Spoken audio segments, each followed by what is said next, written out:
So I will go ahead with the news. That is, you have the news which is in regards to the Jammu and Kashmir political parties are teaming up for restoring the special status. We know that special status for Jammu and Kashmir, that is Article 35A and Article 370, was abrogated in 2019 on August 5th, 2019. So once it was abrogated, the special status, now the Jammu and Kashmir political parties are coming together or having the coordinated effort to make sure that the special status of Jammu and Kashmir, which was abrogated by the Indian Parliament, they are planning to make sure that they would be restoring it. And the National Conference President, that is Farooq Abdullah, on October 15th has chaired the regional political parties. So the regional political parties have come together and then they have formed an alliance. They formed an alliance or a new grouping, and that new grouping or alliance is called as the People's Alliance for Gupkar Declaration. So there was a declaration which was made at the Gupkar Road, wherein on August 4th, 2019, and this declaration, it was signed by the 6 political parties on August 4th, 2019. So when it was signed on August 4th, 2019, the main agenda for the six political parties to come together for the Gupkar Declaration was to fight for Jammu and Kashmir special status. So definitely the special status is being abrogated or been repealed on August 5th, 2019. But just a day before, the 6 political parties, regional parties along with the National Party, Congress has also come forward to make sure that they would fight against the restoration of the Jammu and Kashmir special status. So here the keyword is Jammu and Kashmir special status. They are fighting these 6 political parties to restore the special status, and now a new grouping has been come up.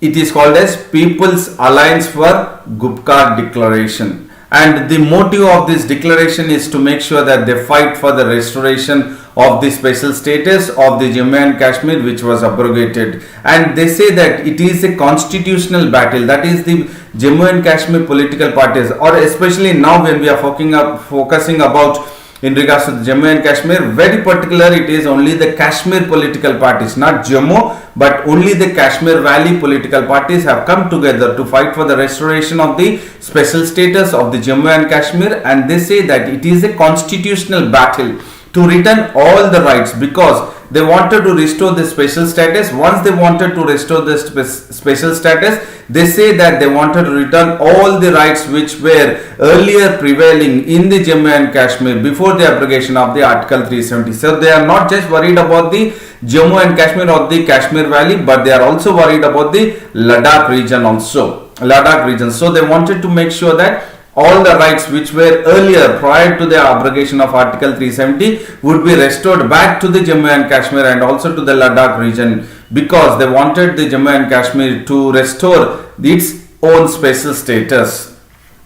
And there was a meeting which was held at the residence, that is of the Dr. Abdullah on the road which he stays, that is called as Gupkar Road. So the Gupkar Declaration is on the name, or it has been come on the name of the Gupkar Road, wherein he stays in Srinagar, and it was attended by the PDP party, that is People's Democratic Party, and the PC, that is People's Conference, who is the head of it is chief of the PC is Sajat Lone, and then the PDP is Mehbooba Mufti, Sajat Lone, and CPIM leader is MY Tarigami, have joined together to make sure that they would restore back the special status which was abrogated by the Parliament in the year 2019. And I would say very good morning to online classes for Mahesh, Pantangi, D. Suvarna, Naresh Kumar. A warm welcome to you all, and all who are in the live also a warm welcome to you all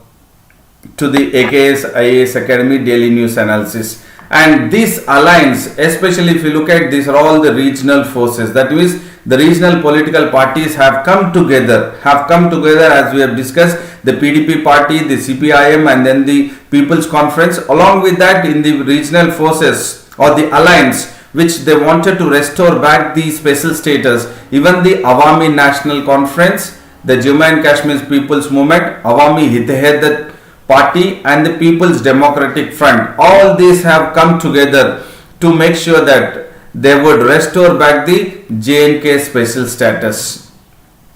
But the Congress leader, or the Congress, that is the heading G.A. Mir, who has headed the Congress party in the Jammu and Kashmir, has not attended the meeting, saying of that he has some kind of medical emergency. And now if you look at Mehbooba Mufti, who was released on October 13th, and she was in detention for almost 14 months, and she was released after 14 months, and she was detained under the Public Safety Act. So this is a keyword under which act the three former chief ministers of Jammu and Kashmir were detained, were under the Public Safety Act. And the last among the three former chief ministers of Jammu and Kashmir who was released was Miss Mehbooba Mufti, and she was released on October 13th, and she was detained under the Public Safety Act. Okay, I will do it. And in its previous hearing, that was on September 29, the Jammu and Kashmir administration was questioned by the Supreme Court. That how long the Jammu and Kashmir administration would have Mehbooba Mufti under detention under the Public Safety Act.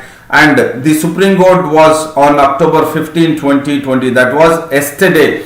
It has closed the petition which was filed by the daughter of Miss Mehbooba Mufti, that is Iltija Mufti. So she has gone ahead with the petition in regards to the habeas corpus in the Supreme Court, saying that her mother and the former Jammu and Kashmir Chief Minister Mehbooba Mufti, she wanted to know the whereabouts and when she will be released. So the Supreme Court in turn has heard to the petition of Iltija Mufti under the writ petition, and has asked the Jammu and Kashmir administration how long it would propose the Mehbooba Muftis under detention in regards to the Public Safety Act. So she was the one who was released the last in the three former Chief Minister of Jammu and Kashmir who were detained. Okay, Reddy Babu asked, sir, can you please repeat once again about the pact and features? Okay, if you look at this, yes, it is in regards to the Gupkar Declaration. So when we are talking about this Gupkar Declaration, it is on the name of the Gupkar Road, wherein Dr. Abdullah stays in a posh area in the Srinagar. So the regional parties have come together, that is the 6 regional parties have come together when on August 4th, and they have come together and they have signed a declaration on August 4th, 2019. So why they have come together to sign the declaration of Gupkar Declaration on August 4, 2019? Because they wanted to make sure that they were in the hint of that Jammu and Kashmir would be out of the special status, that is the center would go ahead with the abrogation of Article 370 and 35A, which protects the Jammu and Kashmir, so that they will have a special status in regards to their residency also, and various other privileges were already earlier given to the Jammu and Kashmir before the August 5th, 2019, when the abrogation of Article 370 and 35A has come into existence, and the Jammu and Kashmir state was bifurcated into Jammu and Kashmir and Ladakh Union Territory. So before this only the political parties, regional political parties have come together and they have signed for the restoration of the special status, or they wanted to make sure that the return of all the rights which were abrogated by the Article 370 would be returned back, the rights of the Jammu and Kashmir and also the Ladakh region. And they say it is a constitutional battle. Now it is, it is Gupkar Declaration 2 which has come into existence when Miss Mehbooba Mufti was released by the Jammu and Kashmir administration, and now an alliance has been formed. That means the various political parties which were having enmity between them, but now they have come together to make sure that they would restore back the special status of the Jammu and Kashmir, which they were actually availing the special status prior to August 5th 2019. So this was signed on August 4th. So it is called as Gupkar Declaration, Gupkar Declaration 2, Gupkar Declaration 1. Gupkar Declaration 1 is on August 4th 2019, and then you had this Gupkar Declaration 2, that is in the month of, this month October, you had it on 15th 2020, and now as per today's news you have an alliance that is called as the People's Alliance for Gupkar Declaration. So you have three phases in this. So first the Gupkar Declaration Agreement, which was signed on August 4, 2019, and later on Gupkar Declaration 2, October 15, 2020, and now the People's Alliance for Gupkar Declaration. A new grouping has been emerged in the consequence of the Gupkar Declaration 1 which was signed on August 4, 2019. So I hope Reddy Babu has understood this. And then Bhargav Swami has joined, Madhu has joined. A warm welcome to both of you. And now we'll look into the GST, that is Goods and Services Tax, wherein we have seen this news. We have been following this news in the AKS IAS Academy Daily News Analysis that Center or the Finance Ministry has asked the states to borrow from the open markets, so that whatever the GST compensation was supposed to be given by the center to the states, wherein the center is unable to have the money or to make sure that they were unable to collect the money, the resources, they did not have it because of the COVID-19 pandemic situation. The center has asked the states to make sure that they can borrow from the open market, and that later on the center would again repay or the reimburse the entire GST compensation. But there were states which were very clear that the states were not ready to go ahead with borrowing on its own. Instead, many of the states have agreed that the states would borrow, but there were couple of states which they did not like the kind of methodology which was brought in by the center, by the finance minister, and asking the states to borrow the money for the entire compensation or the gap which was, the states were reeling under pressure in regards to the financial pressure. So the states were not ready. The state instead wanted the center, the finance ministry or the center, to borrow the money and then give it back to the states. So that was the point. And then center was very reluctant, saying that the states have to borrow it. But on the whole, now the center has ready and it has accepted that it will borrow. Center will borrow for the states and give back the bridge or the amount which is having the gap in regards to the GST compensation, which has to be given back to the states. So the center has appeared to make a departure. So earlier, with the kind of scenario, or else the center was asking the states to borrow the money. Now the center has said that okay, fine, now the state should undertake, now the center will come forward and borrow the money and bridge the gap of 1.1 lakh crore of GST compensation for the year 2020 and 2021. So now the stand of the center is just reverse, or it is turn around what it has said a fortnight ago, and now the center is ready to borrow the money on behalf of the states and then give it back to the states, which the center has to give it back to the states in regards to the GST, in regards to the GST compensation. So please do understand here, the important point is, the keyword is GST compensation, and the center has come forward, and now the government of India will now undertake the required borrowings. It will undertake the required borrowing in tranches in the sense different phases, and then it will pass it to the states as back-to-back loans that will reflect on their books. So the center will borrow the money and give it back to the states as back-to-back loans. So this is a keyword, as back-to-back loans in the form of the compensation or the GST compensation, wherein the center has to provide to the states as per the GST law. Please do understand, as per the GST law. Fine. and this will definitely break the impasse. Impasse means deadlock. So there was a deadlock between the center and the state in regards to the GST compensation, wherein the center was pressurizing the states to borrow the money on its own and to fill the gap, but the states were reluctant and they wanted the center to borrow the money on behalf of the states and repay it back to the states, which is very clearly defined in the GST law.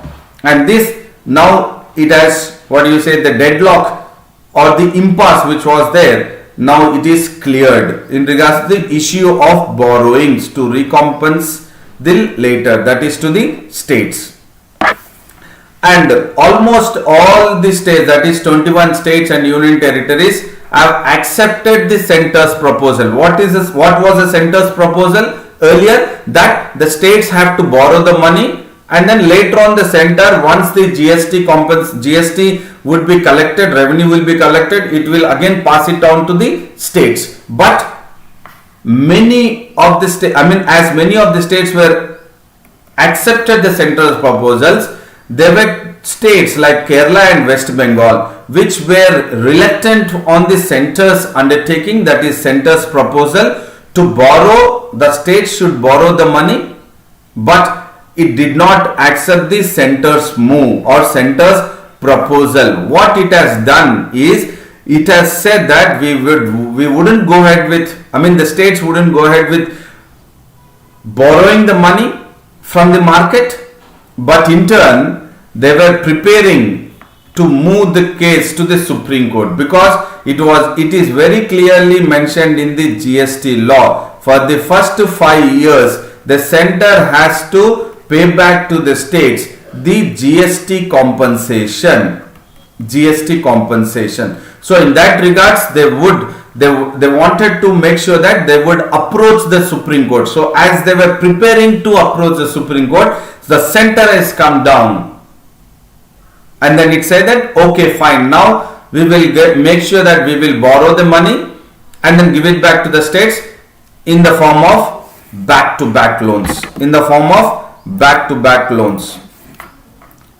This one, borrow in phases and give it to the states in the form of back-to-back loans. And various economists have welcomed the move of the center, that they will not pressurize the states to borrow the money, but in turn they would borrow the money and give it back to the states. And this the economists have welcomed, saying that it is a cleaner way of raising the necessary funds. So it is a responsibility of the center in regards to the GST compensation, which has to be paid to the states, not the center. Not the states have to borrow the money in regards to fulfilling that 1.1 lakh crore or bridging that 1.1 lakh crore of GST compensation. So this is very, very important news for economy in regards to the GST or GST law, GST compensation. And then Srinu has joined. A warm welcome to you, Srinu, to AKS IAS Academy Daily News Analysis. And then we will look at another news which talks about BARC suspends rating of all news channels. So we have also been following this news in regards to, there was definitely kind of manipulation in regards to the ratings of the news channels. There were 3 news channels, and then the Mumbai police chief has made it very clear that there was tampering in regards to the target or television rating points. Or target rating points. And this now the BARC has come up saying that is the Broadcast Audience Research Council has made it very clear that it would suspend the audience estimates and ratings for all the news channels for the next 3 months. So this is a news which we need to focus. That is the BARC. What is BARC? That is Broadcast Audience Research Council. When or else days after the Mumbai police has said that the news channels are going ahead with the tampering of the television rating points by having some kind of racket, providing money 400 to 500 every month to the households, so that they would have their channels on air, so that it would be keeping on, what you say, always on.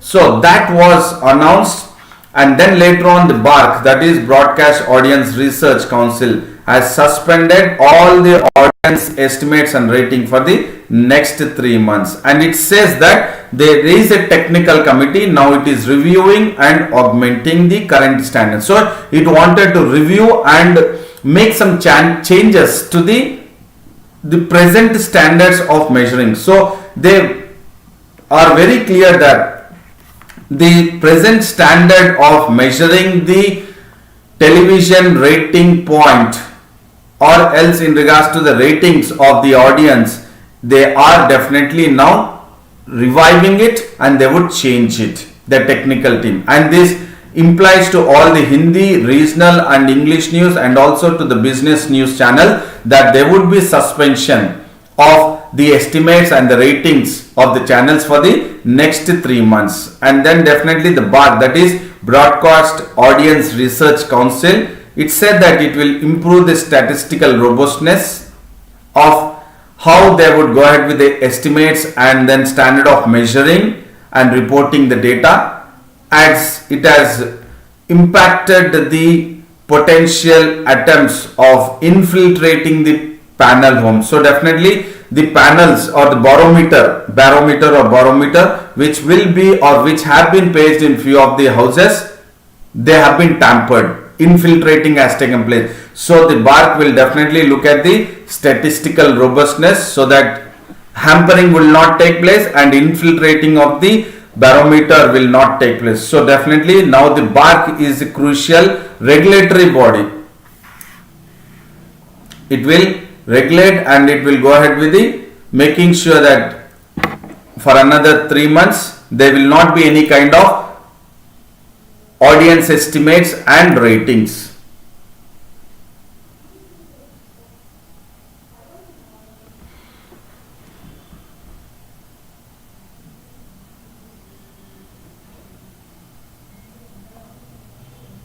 But now we look at another news which talks about center firm on one solution. So this is a keyword. So what is that one solution and which we are talking about? It is in regards to the center and Nagaland, and issue in regards to the NSCN IM, Isaac and Mua. So we'll look at, so definitely the Nagaland Chief Minister has addressed a members of the civil society groups in Kohima, and while he was addressing the meeting, which was in regards to the Naga peace talks and in regards to the Naga political issues. So the Nagaland Chief Minister, Nephew Rio, has addressed civil society groups, and while he was addressing the civil society group, he was very particular about focusing on the Naga peace talks and the Naga political issue. Why? Because they wanted to make sure that there would be a solution for the Naga political issues, and that would be a one solution wherein the center or the union government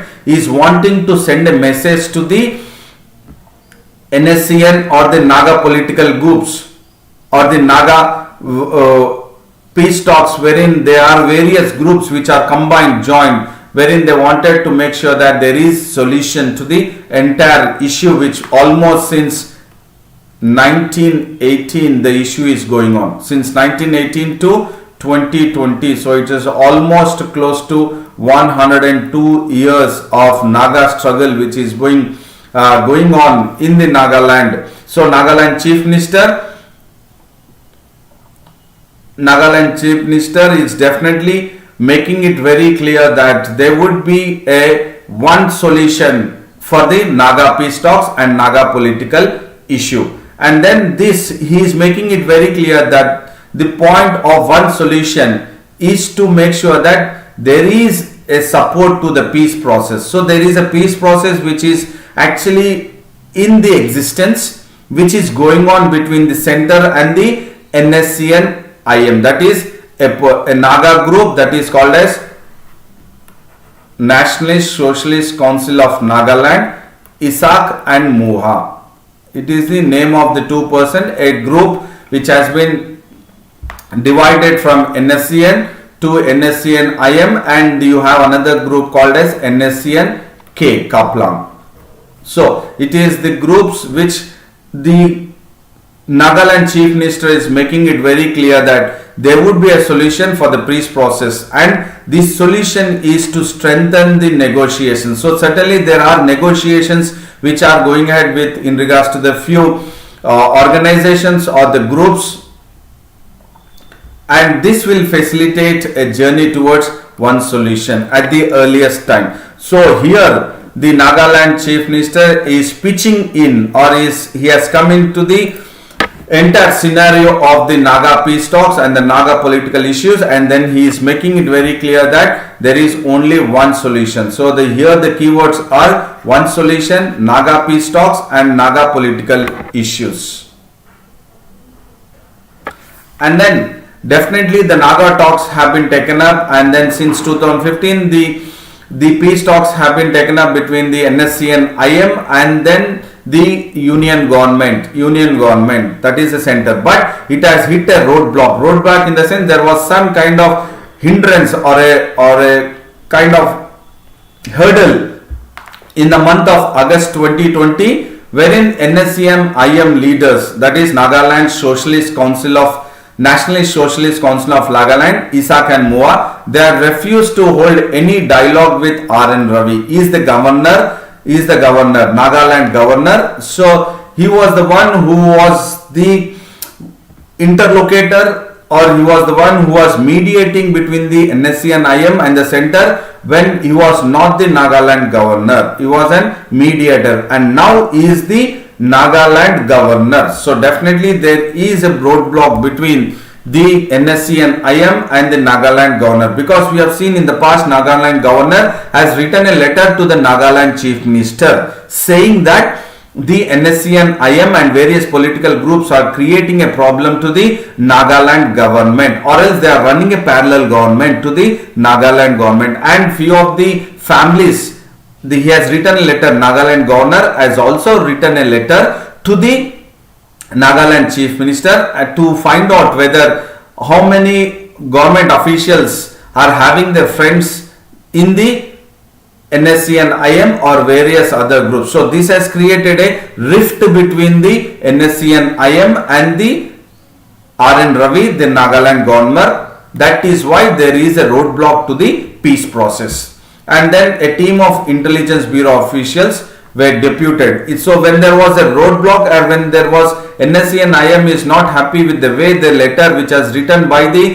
Nagaland governor R.N. Ravi to the Nagaland Chief Minister. So later on what has happened is the Intelligence Bureau officials have been deputed to continue the discussions with the NSC and IM. So look at it, the center is very firm in regards to the peace process should continue. There should not be any kind of rift or roadblock to the peace process which has been taken up by the center and the NSC and IM in the year 2015. And if you look at the Congress and the Naga People's Front have boycotted the meeting, and in turn the Congress had demanded the Chief Ministers to step down, wherein there is almost an agreement which is coming at the final situation. At this situation, the Nagaland Chief Minister is himself acting as an obstacle for the solution in regards to the Naga peace process. So here the point is in regards to the one solution, Naga peace talks, Naga political issues, and then Intelligence Bureau officials are continuing the discussion with the NSC and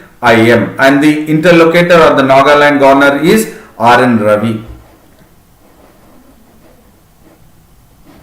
And then there is another news which talks about PM seeks scaling of zero survey and testing. So these are the two keywords which you need to focus, that is in regards to the what our Prime Minister Narendra Modi has mentioned about there has to be increase. Scaling up means, what do you mean by scaling up? Scaling up is increase of the zero surveys and the testing process in regards to the COVID-19 pandemic situation. So our Prime Minister Narendra Modi has chaired a meeting. He has chaired a meeting, and that meeting was in regards to the research and vaccine development ecosystem. So this is a key phrase which you need to focus. So what is the meeting which our Prime Minister Narendra Modi has chaired is research and vaccine deployment ecosystem. So there is an ecosystem wherein the country wants to come up with. It is in regards to the research and vaccine deployment.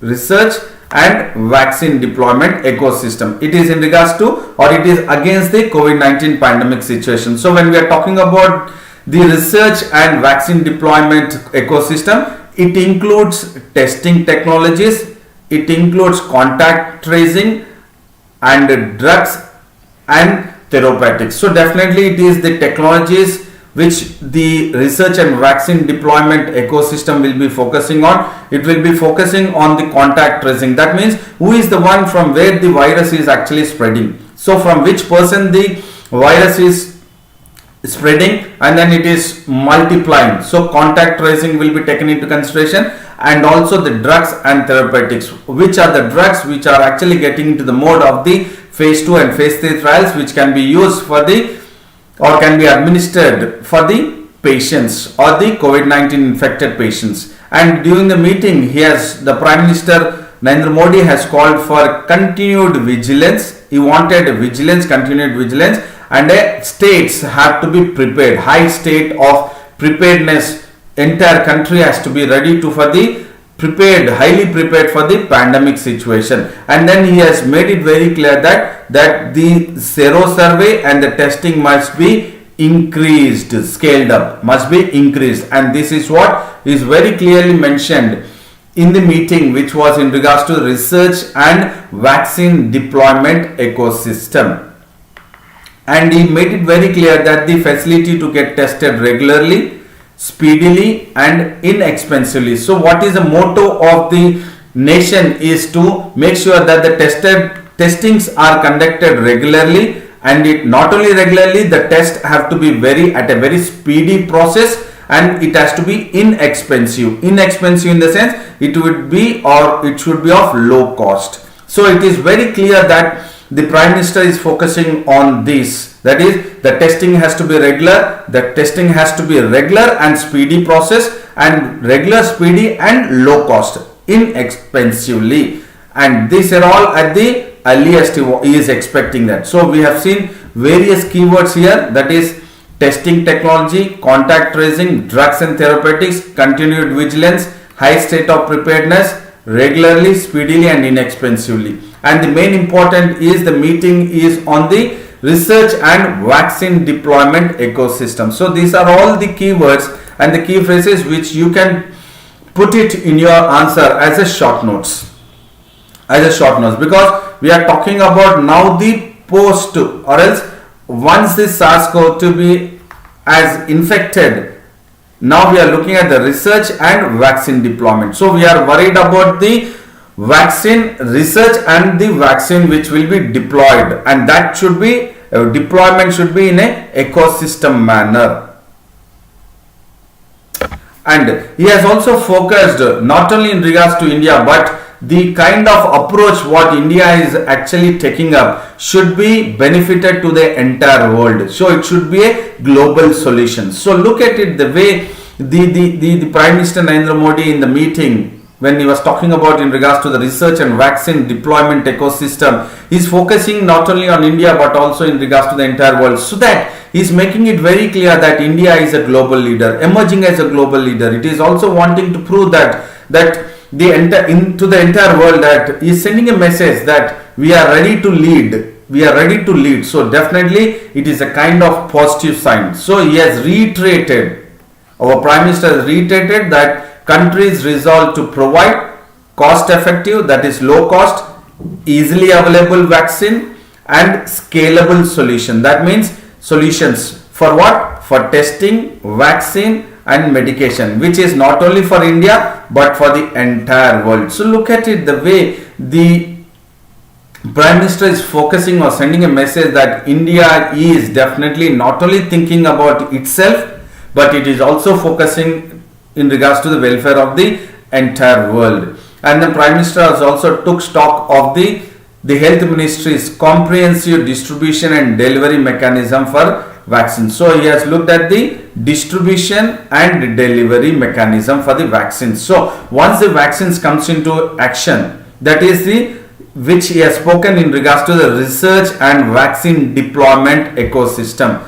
Research and vaccine deployment ecosystem, a meeting on this. So when he has focused on this, so definitely it is in regards to the vaccine. So he is very much clear about how the health ministry is looking into the comprehensive or else complete distribution and delivery mechanism. So it is distribution and delivery mechanism. So this is the keyword again, distribution and delivery mechanism in regards to what? In regards to vaccine. So he is taking a stock. That means he is very clearly watching how the health ministry is also looking or focusing on the distribution and delivery mechanism of the vaccine.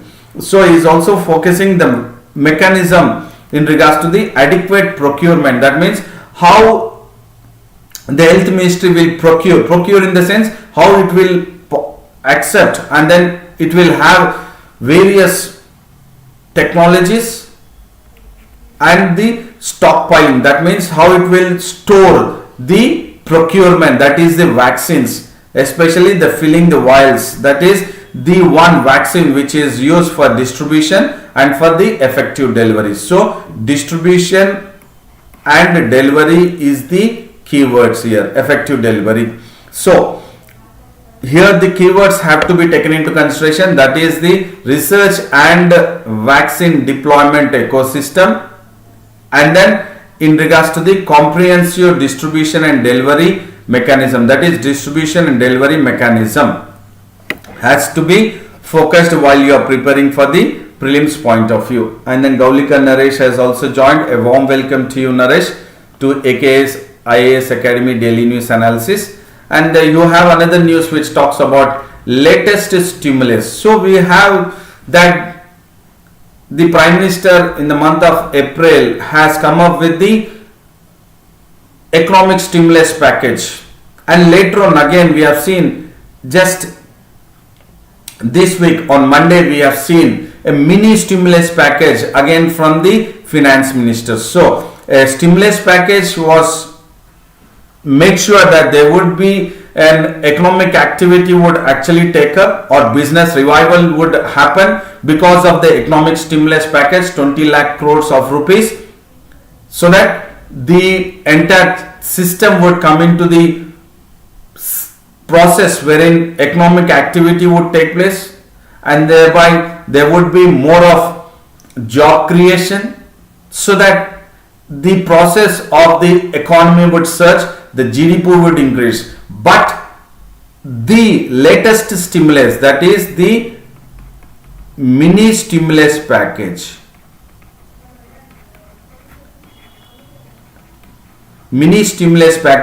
which has been taken up by the finance ministry, has made it very clear by the rating agencies. So you have the rating agency, that is Moody's Investors Service. So this Moody's Investors Service has made it very clear that the latest fiscal stimulus measure taken up by the finance ministry will have a very minimal impact on the India's growth prospects. So the impact of this mini stimulus package as per the rating agency, that is Moody's Investors Service, will not have a maximum impact on the India's growth prospects, but it will have a very minimal impact. It will have a very minimal impact on the growth or India's growth prospects. So look at it, what it says, that the kind of stimulus package is not sufficient. That is what the rating agency Moody's Investors Service is making it very clear. And they say that this is of a very small scale.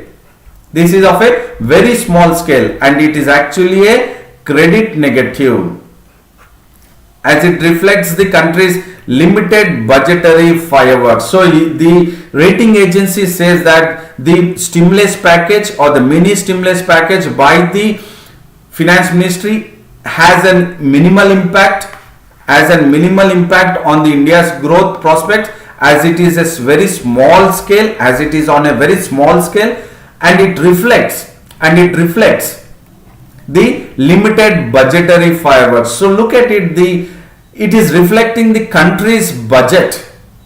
That is what rating agency says to support the economy. So it is having, country is having very limited budgetary firework to support the economy, which has been stringed because of the COVID-19 pandemic situation. So we have seen this week, on Monday itself, we have seen that finance minister has come up various announcement. It has come up in regards to the leave travel cash voucher scheme.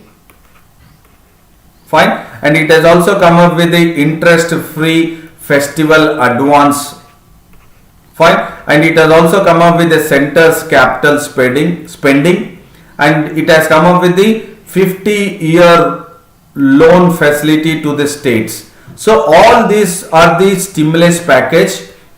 All these are the stimulus package or the milli stimulus package, but these all are not really having a greater impact on the India's growth prospect, because it is of a very small scale and it reflects the country's very limited budgetary what it has, and that to support the economy. So the recent announcement made by the Finance Minister Nirmala Sitharaman of the leave travel cash voucher scheme and interest free festival advance of 10,000 rupees and the center's capital spending of 25,000 crore, and then 50-year loan facility which the states can go ahead of 12,000 crores of rupees is 50-year loan facility. All those, as per the Moody's Investor Service, which is a rating agency, it says that it will have a very minimal impact on the India's growth prospects. And the Moody's also, that is a rating agency, has made it very clear that the India's GDP has negative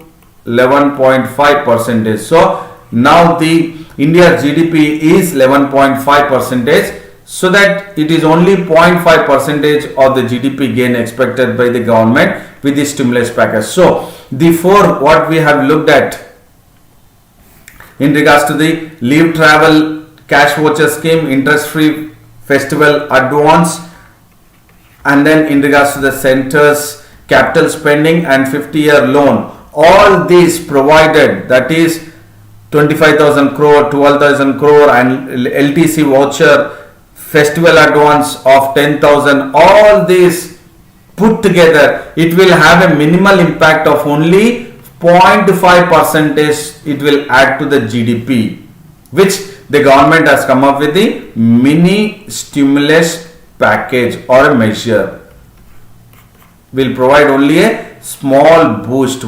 This is what the Moody's are talking about. So definitely this is a point wherein we need to focus how much the economic stimulus package and how it is impacting to the positive trend of or adding value to the GDP in a positive trend. So here it is just 0.5%, and the average fiscal stimulus which the International Monetary Fund has taken the data, and as per the data of the IMF, when looked at the 13 BAA rated nations, B, so you have A, B, so A, and then you have A, and then B, A, all this. So if you look at 13 BAA rated nations, so there are nations which are been rated in regards to the fiscal stimulus, in regards to their economy or GDP. So if we focus in regards to that, when the IMF has considered 13 nations which are rated BAA,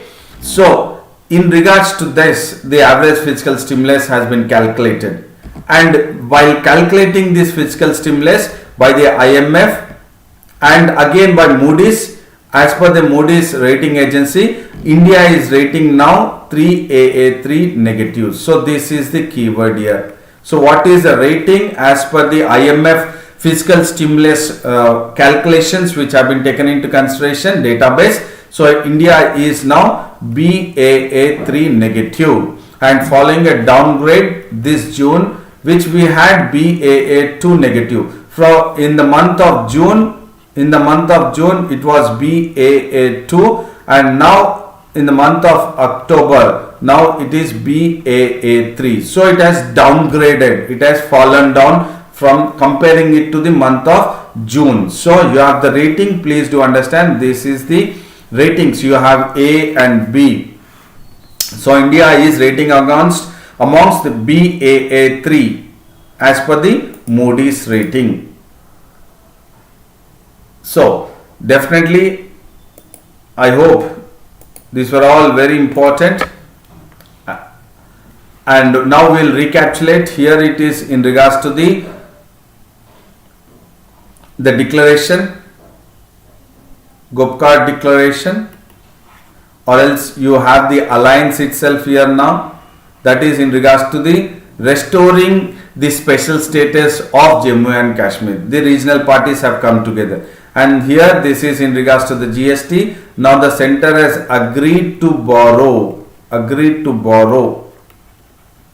from the market and then give it back to the states. And this is in regards to the BARC has now said that it will suspend all the ratings for all the channels for the next 3 months.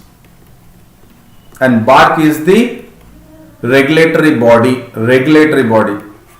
It is the regulatory body for the entire news channels. And then this is in regards to the one solution which the center says, or the message of the center is passed by the Nagaland Chief Minister Rio. So this we need to focus in regards to the internal security which will be useful for GS paper 3 of mains examination. And this in regards to again how the Prime Minister Narendra Modi is sending a message to the world that we are finding a global solution. And this is in regards to the rating agency, that is Moody's, have come up with what would be the GDP, that is 11.5% minus. So here this is in regards to the economy, how the economic stimulus package has impacted or will impact the GDP. It will just impact 0.5% only. It will add to the GDP of the country. So these are all the recapitulation of the DNA which we have focused. So I hope this was a very important information or knowledgeable session to you all. So I would say a very big thank you to all and wish you a good luck. And then do like the video, share the video and subscribe the video, and also make sure that you would subscribe the Telegram link of AKS IAS Academy, and also approach the website of AKS IAS Academy. And then I would come up with the daily news analysis tomorrow again. And then I would say do maintain consistency and then stick to your schedule, and then do take care of your physical health and mental health. And I would apologize to everyone. G Srinu has joined. Okay, class timing. Okay, Srinu is asking class timing. It is from 7:30, morning 7:30. Srinu, morning 7:30 we would start the session. And 2 days I haven't taken the class, that is the daily news analysis at AKS IAS Academy, because of the incessant or the cloud burst which has taken place across Telangana and especially in Hyderabad. So because of that there was disruption in regards to the electricity and also the internet connections. So thereby I could not take up or continue the classes last 2 days, that is 13th and 14th. So I am sorry, I apologize for not taking the class, but I was forced to because there was disruption in regards to the electricity, power and the internet. But or else I would definitely make sure that there would not be any kind of gap in our AKS IAS Academy daily news analysis. So see you tomorrow at 7:30 AM for the DNA at AKS IAS Academy. Thank you very much.